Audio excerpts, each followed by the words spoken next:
Hi, my name is Mike Montgomery, and today I'm going to be showing you how to install your sliding barn door hardware from Industrial by Design.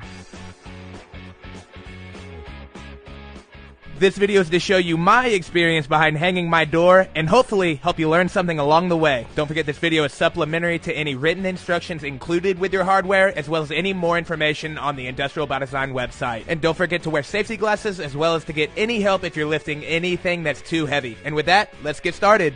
The first step to install the hardware is to install your rail. So I found my stud and then I marked 1 11/16 inch higher than the height of my door. Then I got a drill bit and drilled out one of my holes. And once I knew that I was drilling into the 2x4 framing, I got my hardware and started installing my first bolt.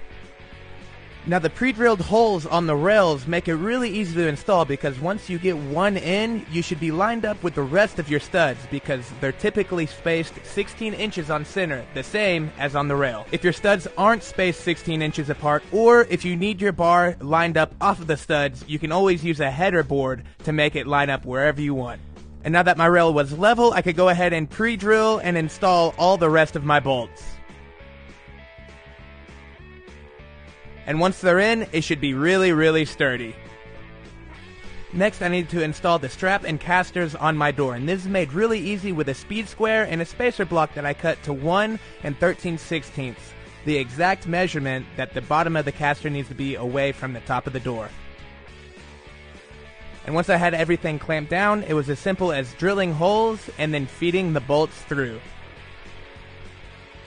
Now each hardware kit is going to come with 2 sets of bolts for hanging your door, a long one and a short one. My door used the short one.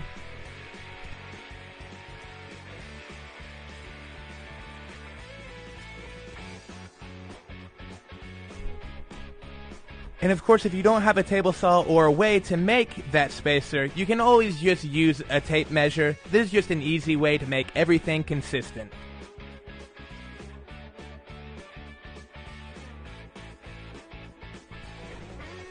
And after getting everything finger tight, I used a wrench to tighten everything down.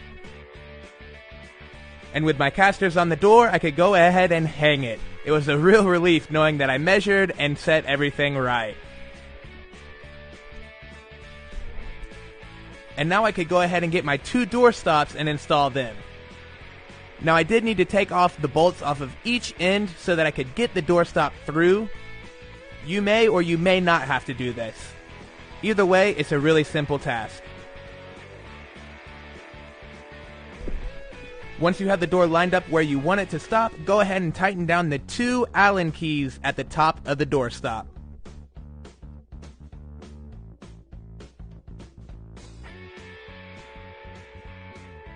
And once I had my door stop where I liked it and all set, I could go ahead and put my bolt back in. My next step is to install the floor guide. This makes sure that the door tracks properly and doesn't hit the wall.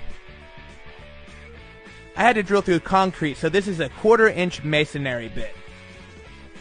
Once I had it all through, I set my anchors into the floor and then was able to screw in my 2 screws.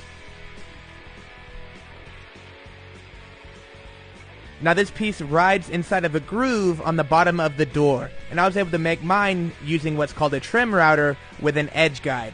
This made sure that my groove was a consistent distance from the edge all the way across. Now a router with a straight bit is just one way to do it. You could also do it with a circular saw or a router with different types of bits. However you make it, you just want to make sure that the door can't hit the wall or come too far forward. My final step was to install the plastic caps on top of the door, between the top of the door and the rail. And what this does is make it to where if the door gets rocked or jarred in any way, it can't come off the rails. So that's it. Thanks a lot for watching. I hope this answered any questions that you might have had. And don't forget to check the Industrial by Design website for more information along with the written instructions. Thanks a lot. My name is Mike Montgomery, and we'll see you next time. 抖音